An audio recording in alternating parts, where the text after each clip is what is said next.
Nasa ko ay pangutan na kuwan ka na ining mga bayot pa maluwas pa rin. Kanang mga bayot maluwas ba ni? Depende sa definition nato sa word nga bayot. Naay mga tao igsoon nga kung imong tanaw ng iyang panglihok, wala siya, dili siya maibog og lalaki, pero ang iyang lihok feminine siya. So ang uban mingon nga bayot man na siya. Okay? Pero ang bayot nga gisgutan sa balaang kasulatan igsoon, katong bayot igsoon nga maibog og gitawag nato og lalaki. Okay? Pananglitan kini sa Roma. Roma Kapitulo 1. Atong tanaw na.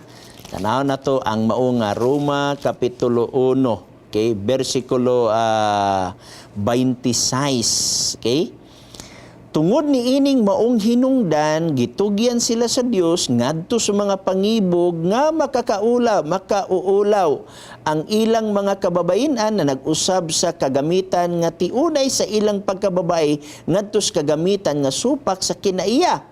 Og 27, og sa mauusab nga paagi ang lalaki na nagbiya sa ilang tiunay kalabutan ngadto sa babae og nangautot diya sa ilang pangibog alang sa usag-usa mga lalaki sa masig kalalaki manag-unay sa pagbuhat og managbuhat sa makauulaw og nanagpakaagom diha sa iyang kaugalingong sa balos nga anay sa ilang pagkadautan.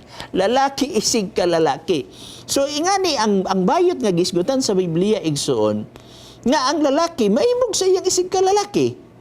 Nga ang lalaki makigdulog sa isig kalalaki. Mao ni ang gitawag natog bayot sa Biblia. Dili nang ang linihukan bayot apan dili maibog og lalaki. Kana lalaki igsoon nga ang iya lang linihukan babae pero wala siya maibog og lalaki, wala siya mahigugma og lalaki.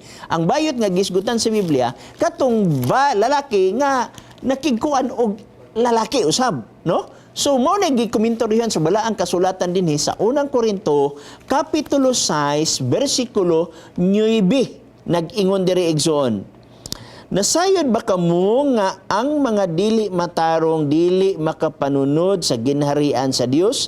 Ayaw kamo pagpalimbong, walay mga makahilwason, o mga tigsimba o mga Diyos-Diyos, o mananapaw, o mga bayot, o mga palahubog, o mga tigpasipala, o mga tulisan nga makapanunod sa ginharian sa langit. So, imo makita igsoon, dili na siya pwede igsoon kanang lalaki, mutapad, sa usa ka lalaki sama sa usa ka babae. So mo nay bayot sa balaan nga kasulatan. Levitico 18 bersikulo 22 nagingon, dili ka maghigda tipon sa lalaki sama sa paghigda tipon sa babae, kini gidumtan sa Dios.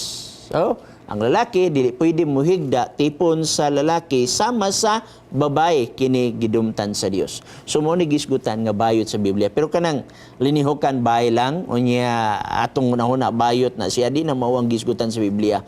Ang bayot nga gisgutan sa Biblia katong lalaki nga mugamit muhigda tapad sa lalaki nga sama sa babae. Mo ni bayot nga gisgutan sa balaang nga kasulatan.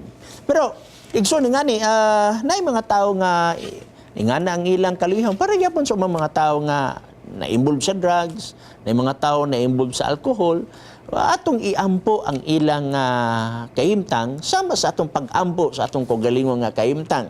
Kay wala may perfecto nini nga kalibutan. Ang ato magtinabangay, mag-inampuay, tabangan nato ang isig katao.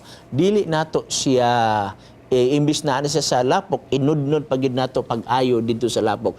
Dili na mao, ang ato is more on redemptive ministry. Okay, bueno, daghang salamat na ng imo nga pangutana igsoon. Lipay ko sa imo nga gipadala usab nga question. Okay? Follow up. O sige, go. Simbahan ng mga paso, ipawali sa diba mo ng pamahe. Okay. Simbahan, lalaki, nagbistig babae, niya gipawali. Okay.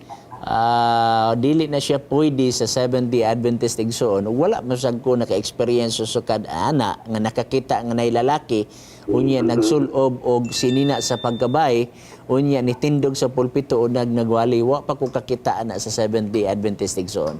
Tingali sa ubang mga pagtulunan, kay na may mga ubang pagtulunan karon ko imong tan-awon sa YouTube igsoon na ay usa ka nagdala sa minsay nga nagkasal siya sa puro isig ka lalaki. Kasal niya puro lalaki. Nasa dito sa Amerika nga usa gyapon nga nagdalag minsay, gikasal niya puro babae, no?